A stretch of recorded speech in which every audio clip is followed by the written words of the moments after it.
Have you ever had that moment in the middle of the day where you just happen to glance at the clock and you see that the hands have finally hit exactly 12 noon? Oh, yeah, every single day. Right. And almost instantly, I mean, literally as if on cue, your stomach just starts to rumble. Like clockwork. Literally like clockwork. Or maybe it's 6 o'clock in the evening, and even though you haven't really moved from your desk all day, like you haven't burned a single calorie, you find yourself wandering into the kitchen. Opening the fridge. Opening the fridge, exactly. And just thinking, well, it's time to eat. And look, if you do this, you are not alone in this. We all do it. We really do. We structure our entire waking lives around this deeply ingrained rhythm, right? Breakfast, lunch, and dinner.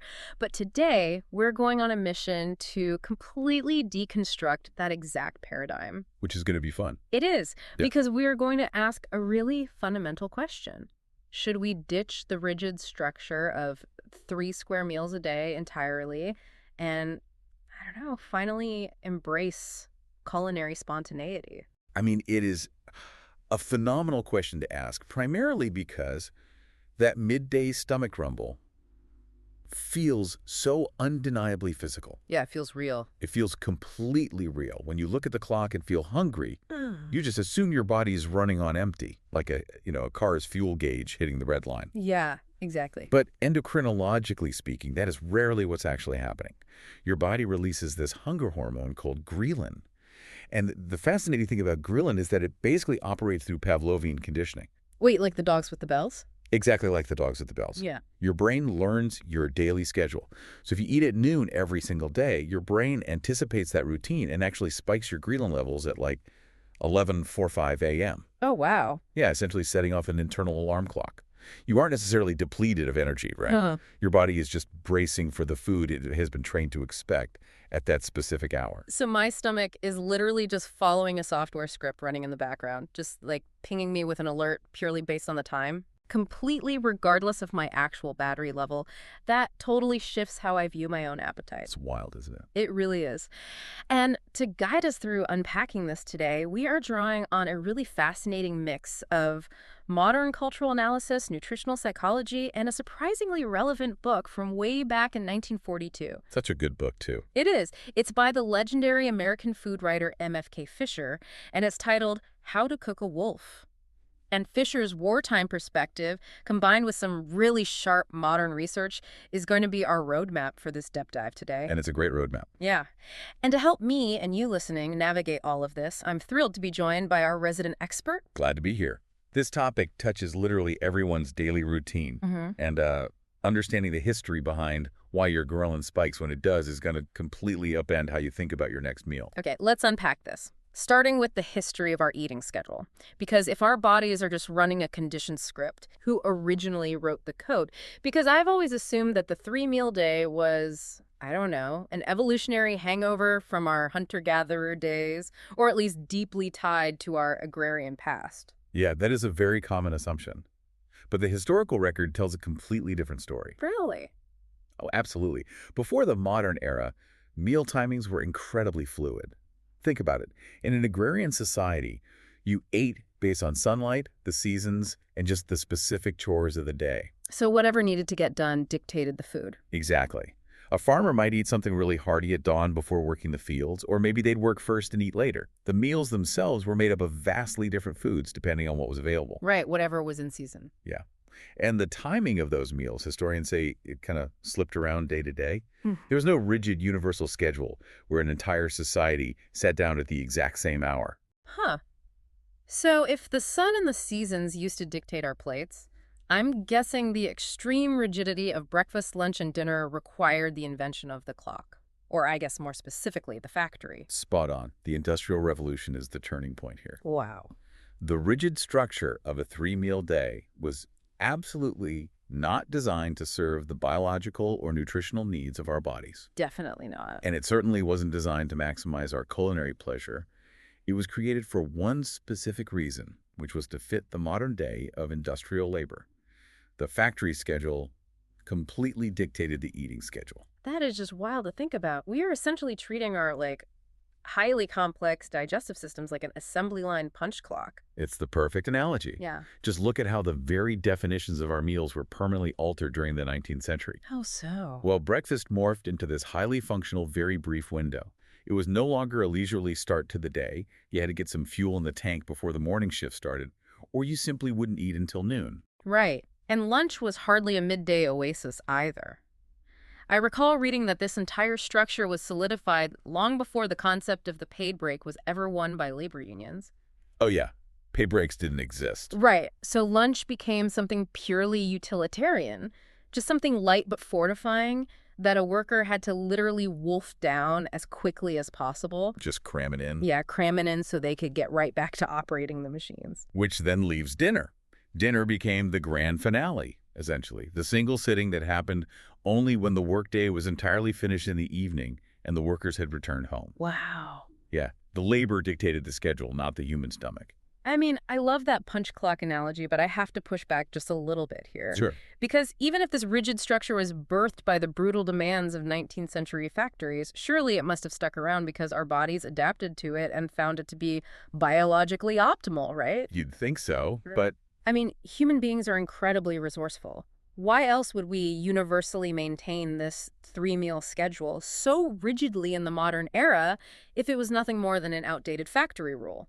if we connect this to the bigger picture, it didn't stick around because it was biologically optimal.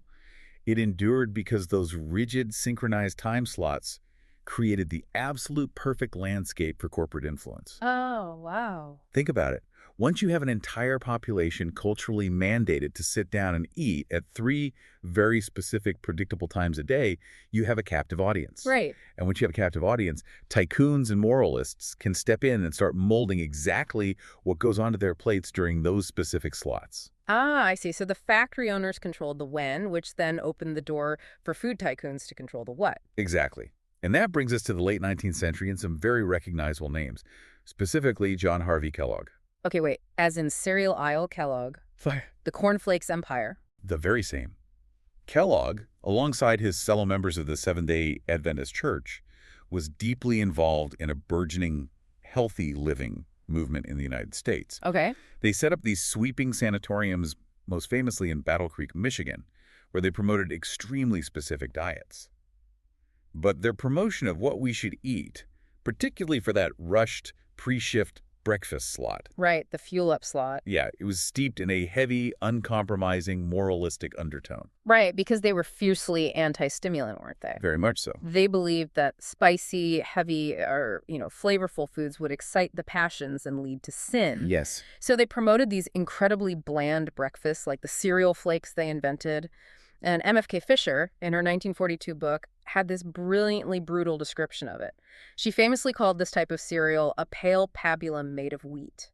It's such a striking phrase. Yeah. And the use of the word pabulum there Oh, yeah. is extremely deliberate and biting on Fisher's part. Actually, let me stop you there, because I realized as I was reading it, I don't actually know the precise definition of a pabulum. It sounds, vaguely medical. It is. Historically, a pabulum was a medical term for a soft, bland, easily digestible suspension of nutrients. Oh, gross. Basically, yeah. Essentially mush that was given to infants or invalids who couldn't handle real food. Okay, wow. So by calling the cornerstone of the modern breakfast a pale pabulum, Fisher was essentially pointing out that we were collectively feeding ourselves flavorless baby food. That is hilarious and so accurate. And Kellogg's bizarre reasoning was that this unstimulating pabulum would keep people morally pure, docile, and disciplined. But the moral purity angle was really just half the equation, wasn't it? I mean, the capitalists, the factory owners, they loved this cereal trend, but for a completely different, highly pragmatic reason. Oh, they absolutely embraced it. The employers loved this lighter, blander breakfast because they held a fundamental belief that hearty, heavy food would pull blood to the stomach and make their workers sluggish. They didn't want them lethargic on the factory floor. They didn't want a workforce that was fully satiated and relaxed. They wanted a workforce that was compliant, awake, and slightly on edge. Just hungry enough to keep working. Exactly. So a bowl of pale pabulum served both the religious moralists and the industrial capitalists flawlessly. Here's where it gets really interesting. Are you suggesting that the entire cultural mythos of breakfast being the most important meal of the day was essentially just historical PR? Basically, yes. Like a marketing campaign designed to keep factory workers from napping on the job, disguised as nutritional science? The historical context heavily suggests that our breakfast ideals are deeply inextricably entangled with the productivity demands of employers. That is mind-blowing. And what's truly remarkable is how that employer-driven food culture didn't vanish when we moved away from heavy industry. It evolved right alongside us into the modern corporate era. I can see that entirely. I mean, the transition from the factory floor to the office cubicle didn't change the underlying logic at all. Not a bit. You look at the mid-20th century entrepreneurs who invented the ubiquitous prepackaged supermarket sandwich.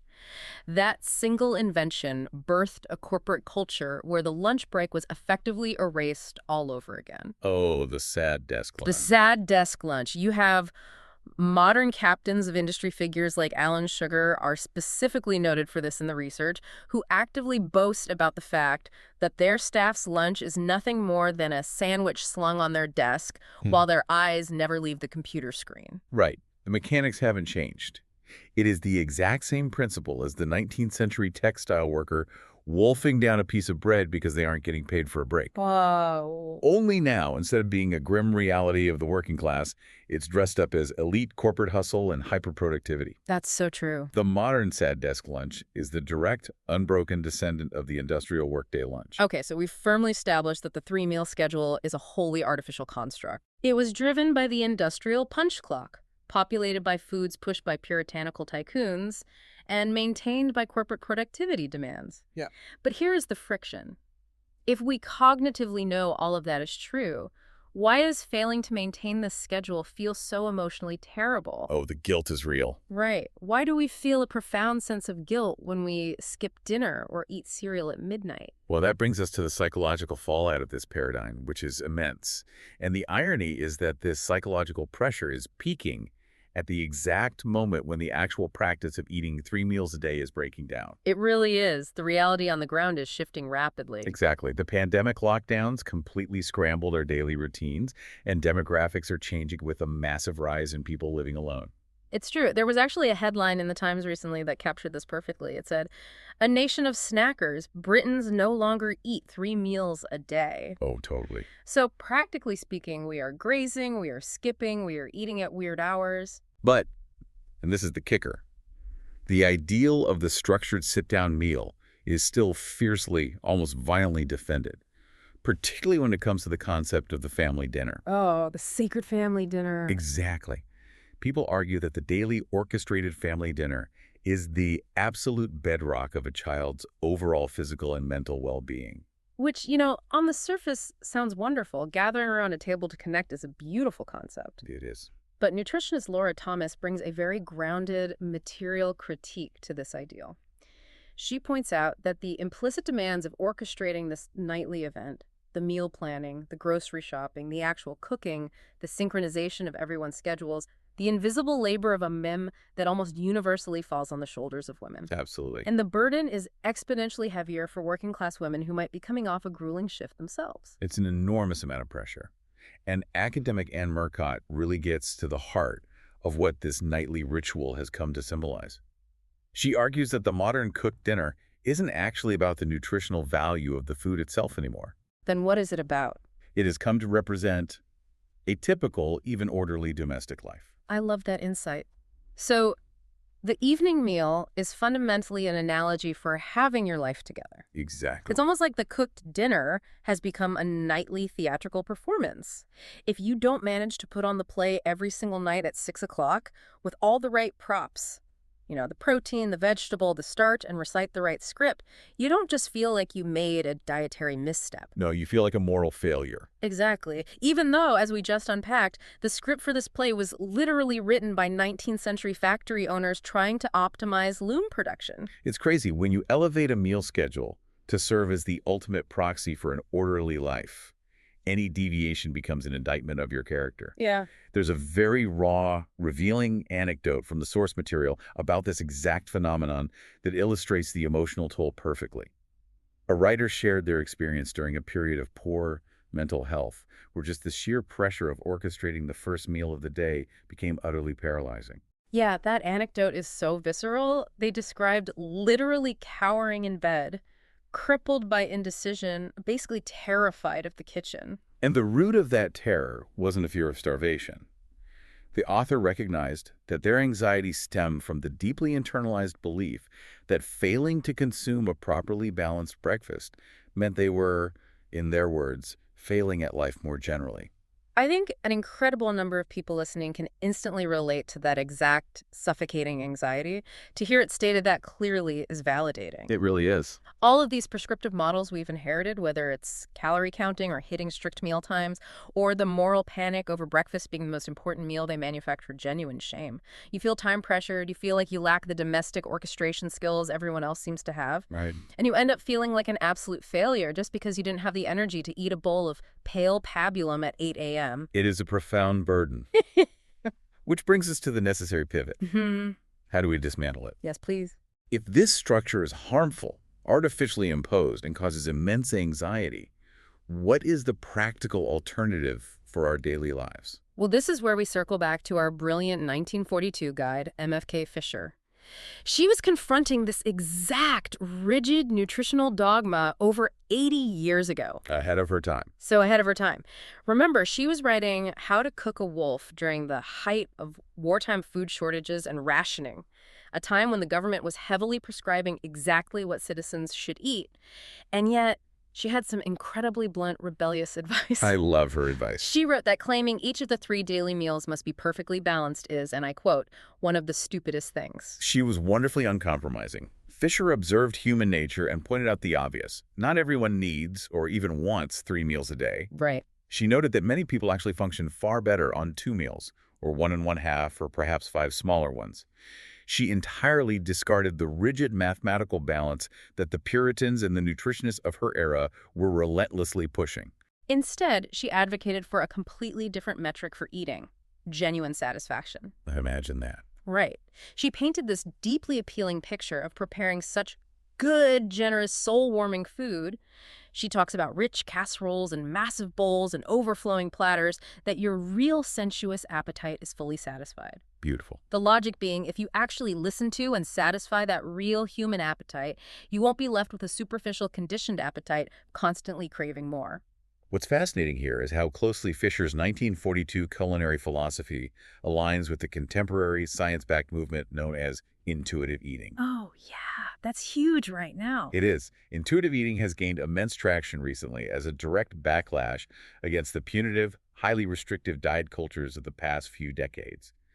At its core, intuitive eating requires us to completely dismantle the concept of forbidden or bad foods and to stop categorizing meals by their moral value. It's about reclaiming the habits that diet culture has heavily demonized, right? Yeah. Like snacking. Yes, but with an important caveat regarding the practicalities of modern life. Because we can't advocate for pure culinary spontaneity without acknowledging the material reality of the kitchen. Right. Someone has to actually make the food. Exactly. Food work. The physical labor of inventorying the fridge, chopping the onions, cooking the meal, and scrubbing the pots is still unevenly distributed along gendered lines in most households. That is a crucial point. Any new theory of eating has to acknowledge the reality of who is actually standing at the stove. Yeah. If your version of culinary spontaneity just means you suddenly demand that your partner spontaneously cook a feast for you at 10 p.m., that's not a liberation. That's just shifting the burden. Precisely. A philosophy that ignores the physical constraints of food preparation is useless. So taking into account those very real constraints, the lack of time, the exhaustion, the gendered labor food writer Laura Goodman proposes the ultimate, highly practical solution, and it's wonderfully simple. The snack. The snack. The snack. The very thing we've been scolded out since childhood, warned that it will ruin our appetite, is actually the hero of the story. It truly is. If you look at the broad sweep of human history, snacking was exactly how we sustained ourselves before the industrial workday took over and formalized everything into rigid blocks. We were grazers. So a genuinely good snack isn't a failure of self-control. It's a return to our pre-industrial biological roots. Exactly. Goodman makes the case that a thoughtful, delicious snack has the power to dispel that immense theatrical pressure of the nightly family dinner. It strips away the anxiety of performance and encourages spontaneous, intuitive pleasure. just eating delicious morsels precisely when and only when your body actually asks for them. It is a small, incredibly accessible way to begin loosening the psychological stranglehold of those 3 square meals. But if you and I and everyone listening right now have had our internal ghrelin clocks trained by a rigid schedule for our entire lives, how do you, the listener, actually go about locating your real sensuous appetite when your brain has been trained by the clock for your entire life? Well, it requires an active process of conscious unlearning. It means paying closer attention to subtle physical cues rather than looking at the clock on the wall. Okay. When you feel that sudden urge to eat, you have to pause and ask yourself a simple question. Am I actually physically experiencing hunger right now, or is it just noon? Right. Are my energy stores low, or is my brain just running the midday script? It's about actively tuning out the echo of the 19th century factory whistle and tuning back into the quiet signals of your own biology. So what does this all mean? If we synthesize everything we've unpacked in this deep dive, the overriding takeaway is actually incredibly liberating. It really is. The 3-meal day is not a biological law of nature. It is a historical relic. Yeah. It was shaped by the Industrial Revolution to manage labor. It was co-opted by puritanical tycoons to sell cereal and police our morality. And it eventually mutated into a domestic pressure cooker that makes us feel like we are failing at life if we don't have a perfectly balanced dinner plated at exactly 6 o'clock. And the practical application of that knowledge, for you listening, is grace. Yes. Grace. The next time you feel a pang of guilt because you decided to skip a traditional meal, or because you made a meal out of some really good cheese and crackers at 3 in the afternoon, let that guilt go. You aren't failing. No. You are simply listening to your body's natural, ancient rhythms instead of adhering to an arbitrary schedule designed to optimize a 19th century textile loom. Reclaiming your eating habits, even if it's just by enjoying a spontaneous afternoon snack without a shred of guilt, is a tiny, delicious act of rebellion against the factory clock. I love that. But mapping all of this out does leave me with one final kind of mind-bending thought to chew on. If the demands of the Industrial Revolution were powerful enough to completely rewire our daily biological cues and create the concept of lunch, how might our current era change us? Oh, that's a great question. Right. We are rapidly moving into an age of remote work, artificial intelligence, and completely asynchronous living where time zones hardly matter. How is this new landscape going to permanently rewire human biology next? Will the rigid concept of a sit-down meal even exist a century from now?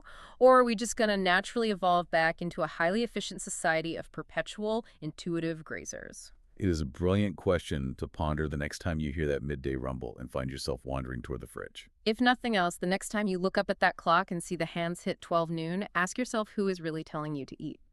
Thank you so much for joining us for this deep dive. Keep questioning the everyday things, stay curious, and we will catch you next time.